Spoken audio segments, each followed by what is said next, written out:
So a bit of a joke before I get into this proper. A couple of videos ago, I did the top 10 masks, and if you remember, on that list I had Plague Knight on there.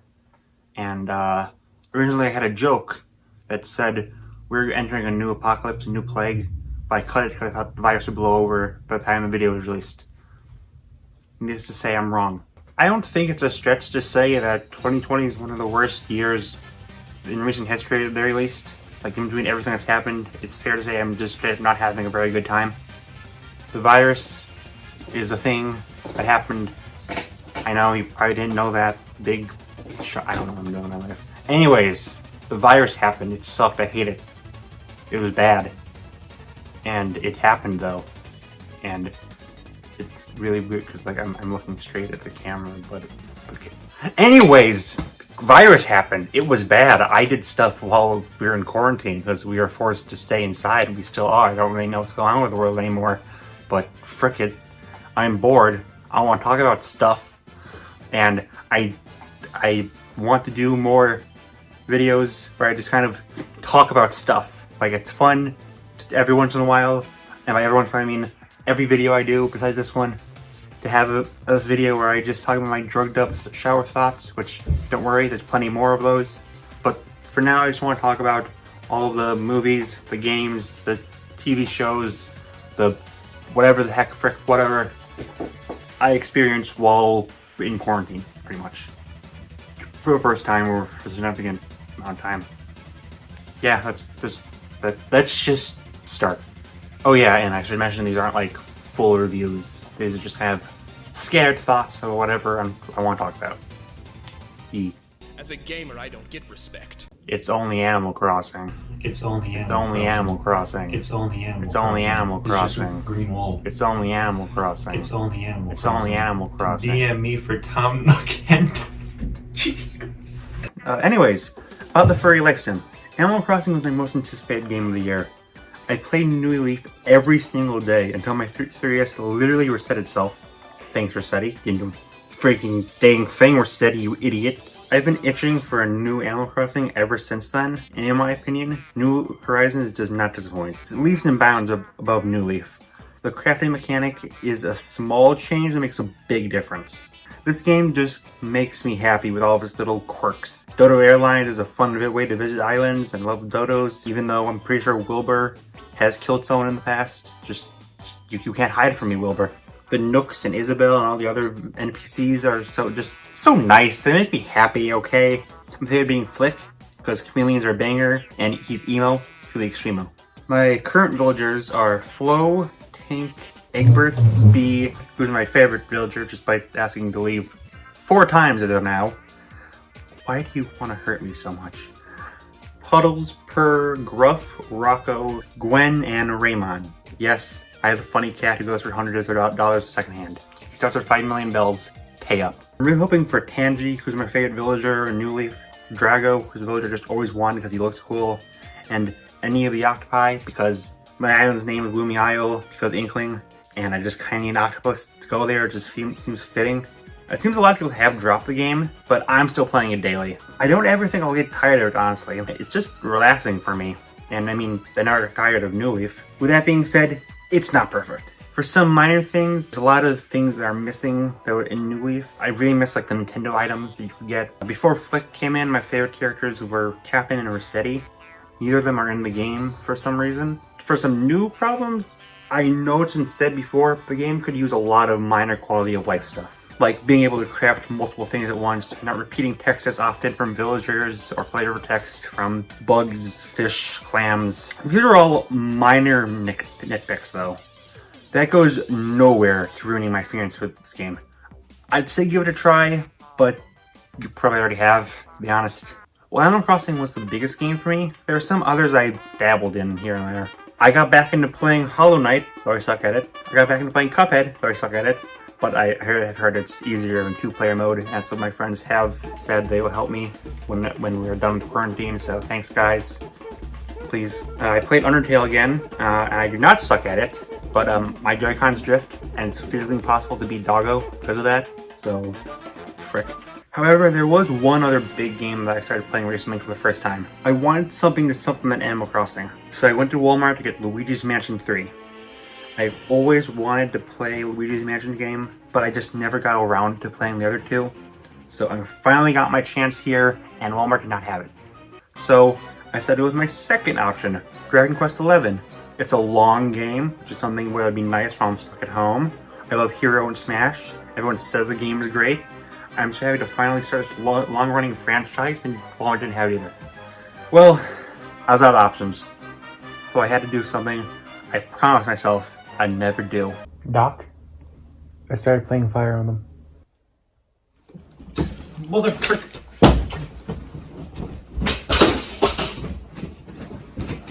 You motherfucker! We went over this before! Wait, Doc, come on! I've mentioned multiple times I've never played a Fire Emblem game.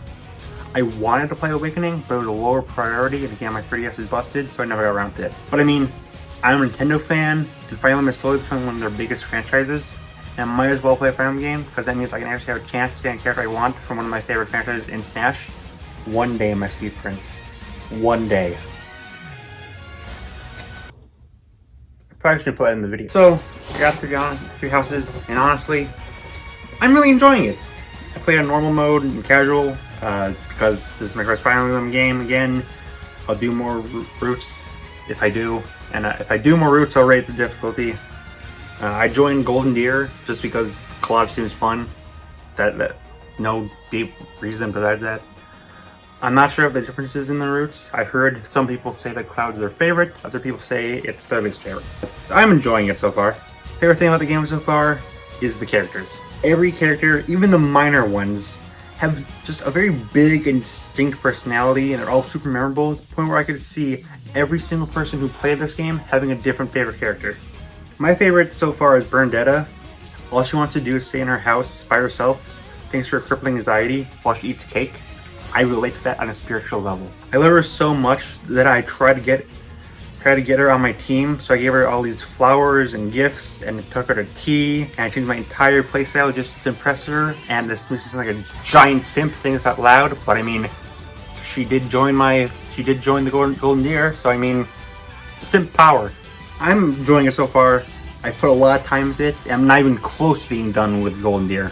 I haven't even gotten to the time skip yet, but I love it. I'm in for the long haul. Frickin' Nintendo, you got me. I'm into Fire Emblem now. The only real downside is it's kinda ugly. Not like the character designs or the models, just kind of the backgrounds and the worlds. It's hard to explain really. I don't know. I'm not good at life or anything. Why do you guys watch me? Why? You have so much better to do.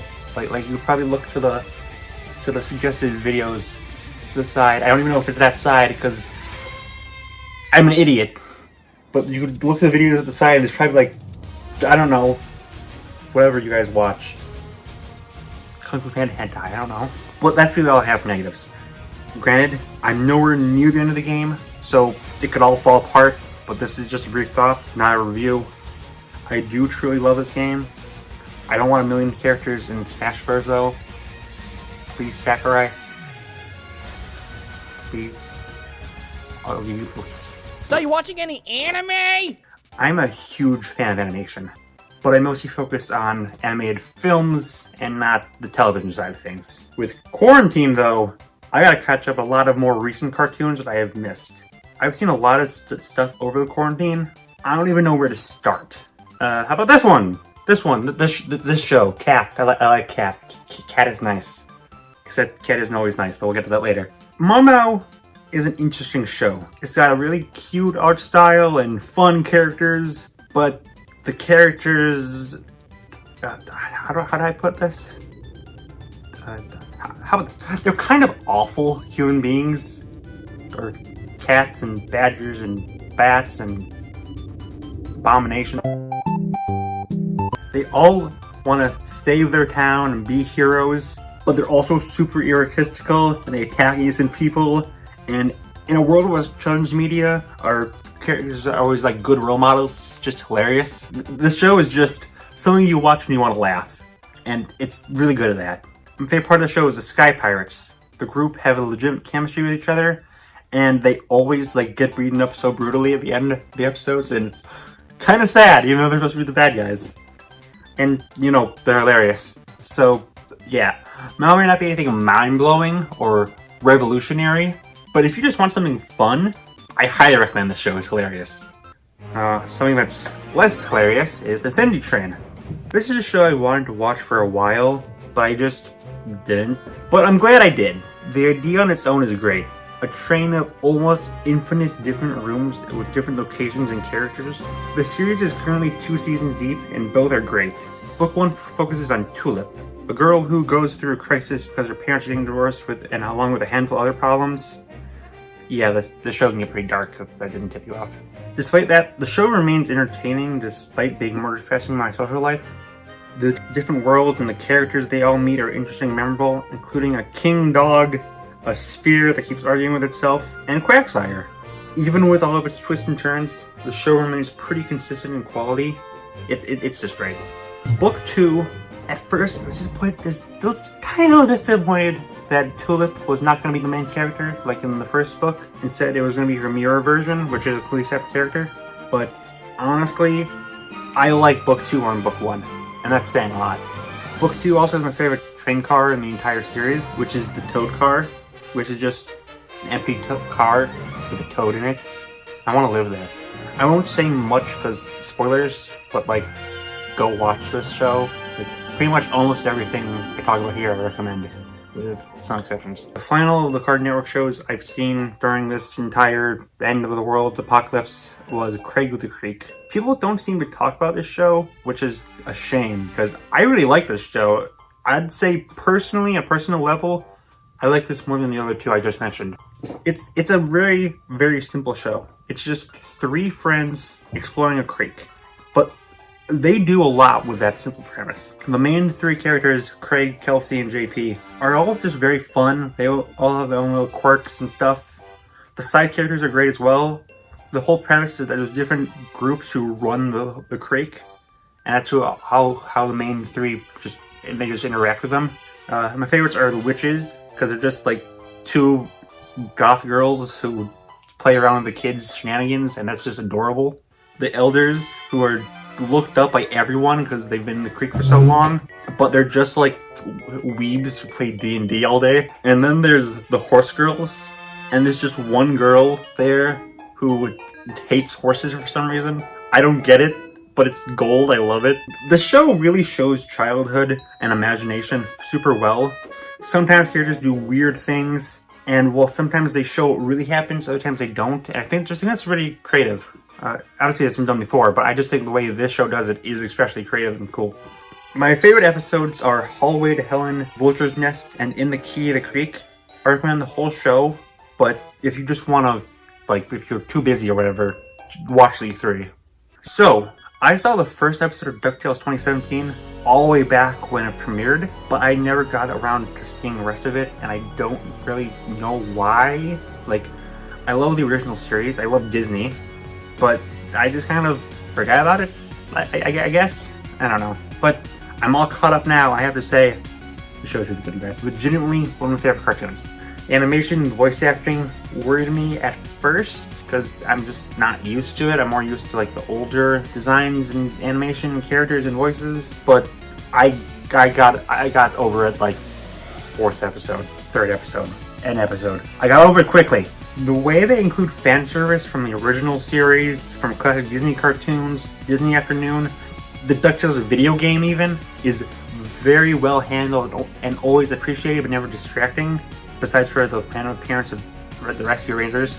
Why did you make Gadget naked? Do you know what DeviantArt is going to do with that? Character-wise, these are my favorite interpretations of all recurring characters. Launchpad is one of the biggest chads in existence, and I just love how over-the-top evil Glomgold is. This episode where Glomgold just hijacks the entire theme song, and it's the greatest piece of music ever written. Stuck on that, Michael Jackson. A bit of a fun fact, I didn't even see the show when I first wrote my anti-villains list, but I loved it so much that I redid the script just to mention that I would cry if Pete wasn't included in this reboot. Which, reminder, if Pete is not in this reboot, I will still cry. Please. Not much else to say besides that. Go hecking watch the show. Please. The rest of the shows I saw were on Netflix. Most are originals, but I did revisit 2 shows I haven't seen in quite a bit. One was Avatar, because I wanted to see if it was still one of the greatest shows ever created. It is. And the other is Mystery Inc. I rewatched the show in anticipation of a certain movie, Trolls World Tour, and yeah, it's pretty good. Scooby-Doo is best when it's more dark and more cynical, and that's the best way to describe this show. It's the darkest Scooby-Doo ever. How dark? Like a robot built by an evil parrot shooting a teen girl in the face, point blank, and then evil parent getting absorbed by an eldritch horror dark. With that being said though, it got the cheesy fun you still know from the older series. So yeah, if you like Scooby-Doo at all, or if you don't like Scooby-Doo, I highly recommend this show. As for actual Netflix originals, there's a lot of series to watch, some I've already seen before. For this time, I want to talk about 4 different shows in particular. I've been talking about a lot of happy cartoons. Let's talk about depressing cartoon horror, of course. Every single person I've talked to considers this their favorite show, if they've, seen the show. Obviously, I don't know why I put that in the script, but, I don't personally agree, but I can see why this show connects with so many people. BoJack is the single best interpretation of mental illness in media. Just flat out. It's an extremely heavy topic, and this cartoon about a horse does it basically perfectly, better than a certain other Netflix original at least. Despite that, the show is just absolutely hilarious. Its weird sense of meta humor and surrealism is done amazingly. It never feels weird next to the more serious moments. I can definitely see why people love it so much, but I hate fun, so here are some problems I have with this show. For one, there's a lot of loose ends that I feel like they should have, tied up. Like, what happened to Hollyhock? Or what was the whole scandal with BoJack and the Deer Girl? I mean, I feel like I should have mentioned that in the final episode, but I will be fair and say that they wanted one more season they didn't get, so maybe they had plans that never fall through. So I can look over that. I do have one big problem though, and that's with the animation. I'm sorry, I just hate how this show looks. The human heads look horrible in human bodies. Like someone's wearing a latex mask. Also, why do they all have human hands? Ew, that's disgusting. Bad, don't do that. But despite how much I don't really like the art style, I still really like the show. I can see why it's so beloved. It's just not my personal favorite show of all time or anything. But I can understand why people love it. And it did affect me a bit with the whole messages of stuff. And I am not good with words. Why do I do a YouTube channel? So, She-Ra and the Princess of Power. I'm a 20-year-old man. I wasn't expecting a lot from this show, because it's just for little girls, right? And I'm a big man who talks about SpongeBob, Kirby. Okay, maybe I don't have anything against the show. I've seen the original She-Ra, and it's It's pretty cheaply made, doesn't have the same charm as He-Man, mostly because Skeletor is the biggest Chad in history. One of my friends said I should watch the show, and I did, and I am so glad I come and watch the show. This show is legitimately like Avatar levels. Like, actually. It's done by DreamWorks TV, so you know the animation is fantastic.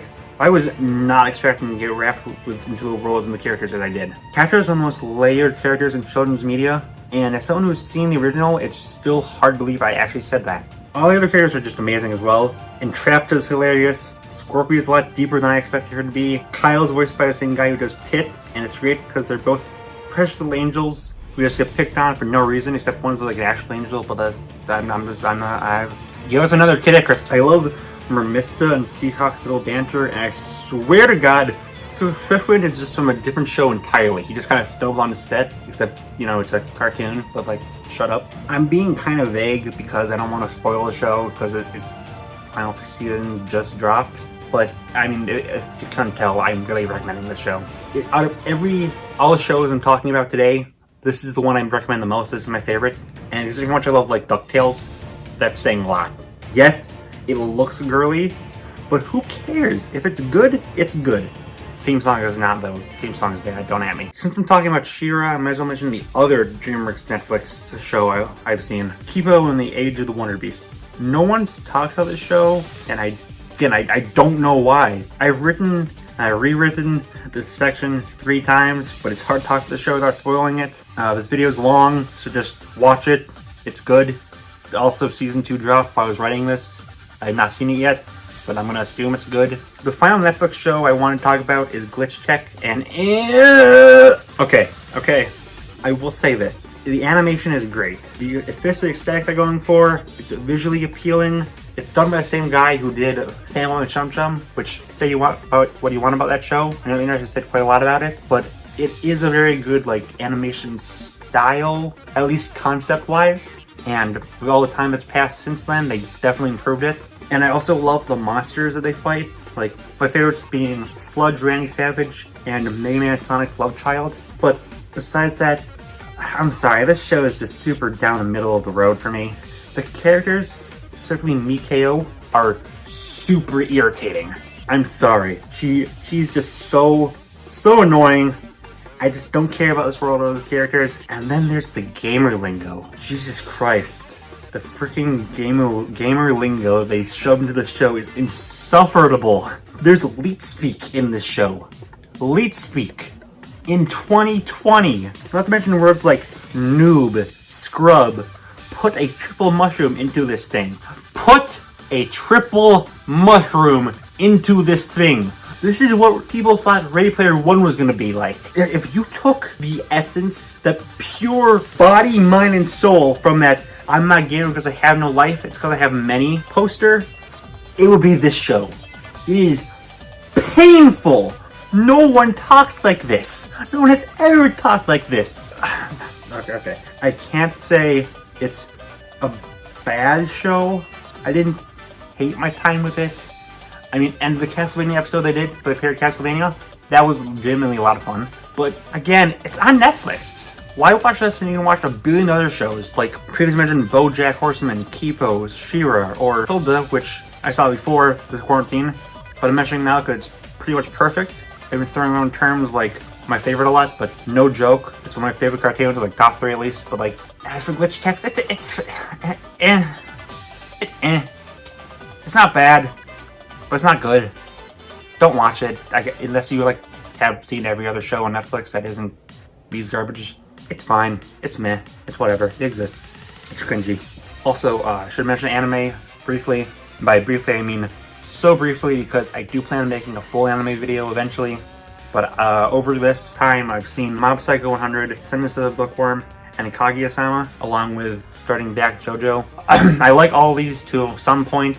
I will make a video later where I talk about them more in detail.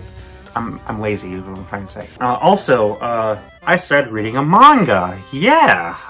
It was the One Piece manga. I'm in like 130 chapters, which sounds a lot, but then you realize this is One Piece. It's fine. I like it a lot. Characters are fun.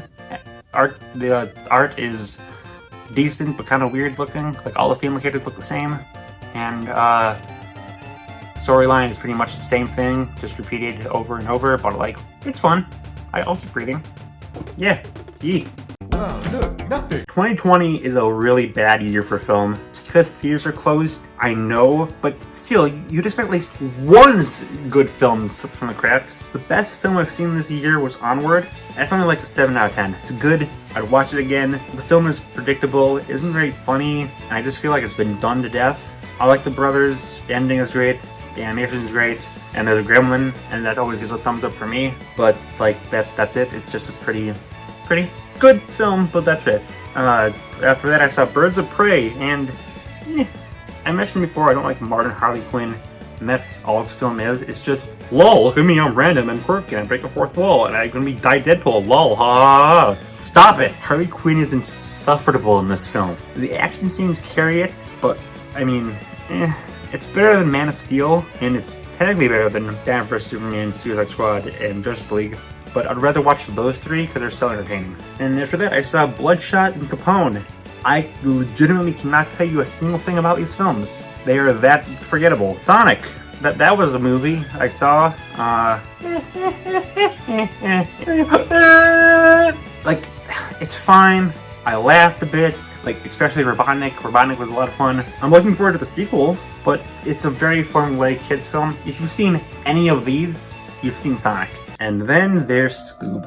I was really looking forward to this movie. I love the old Hanna-Barbera cartoons and was super happy they're finally getting more attention. And this film's starting an entire universe Hanna-Barbera stuff. And yeah, it's pretty bad. The big problem is they have no idea what they want to do. If you want to make a Hanna-Barbera universe, do it! Go ahead! Don't just throw everything in the background. Like, why make original characters to be Dick Dasher these minions? Use already existing characters. They go to a caveman world.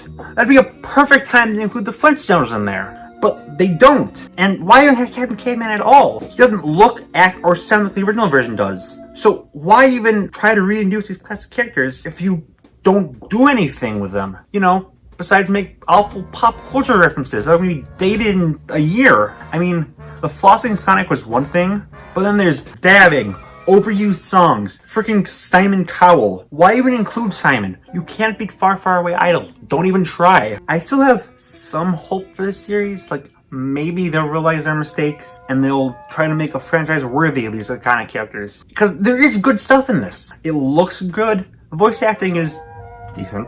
I mean, it's not nothing's mind-blowing, but it's decent. Dick Dastardly and Dynamite were a lot of fun. And, okay, this probably isn't like an actual good thing for the film, but like, this would be an amazing film to watch with friends and roast. But without friends, just Scooby-Dooby don't.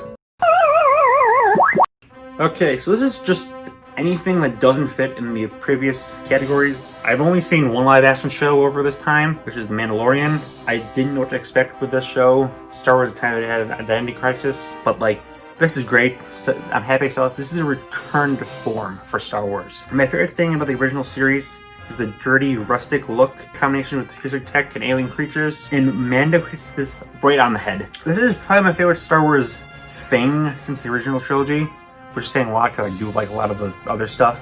Though I haven't seen the newest episode of Clone Wars yet, newest season of Clone Wars yet, so maybe that's better. I don't know. I'll watch it eventually. Oh, and yeah, the child is adorable. I will never forgive him though for inadvertently giving birth to this thing.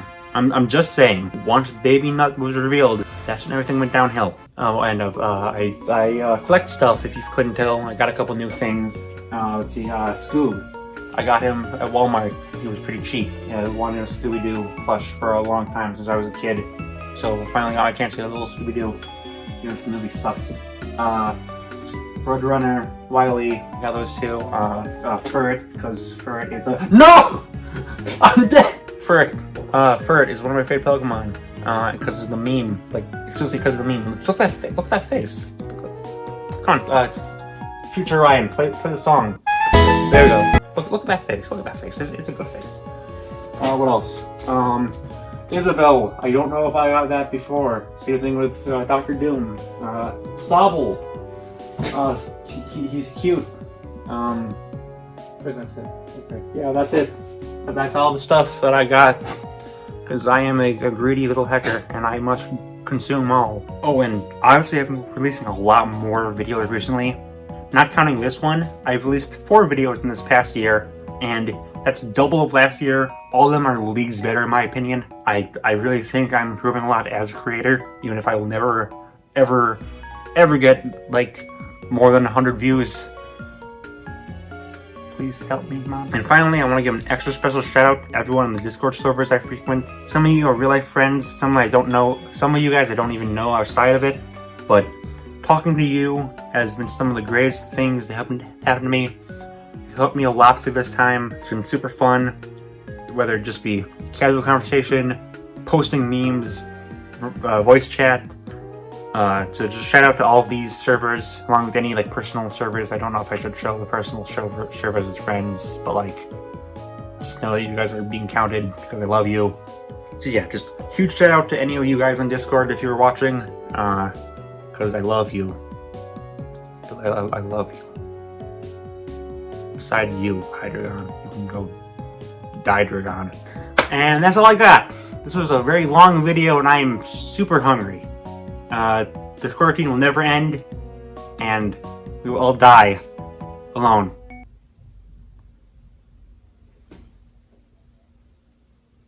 Bye! Doc, I started playing Fire Emblem.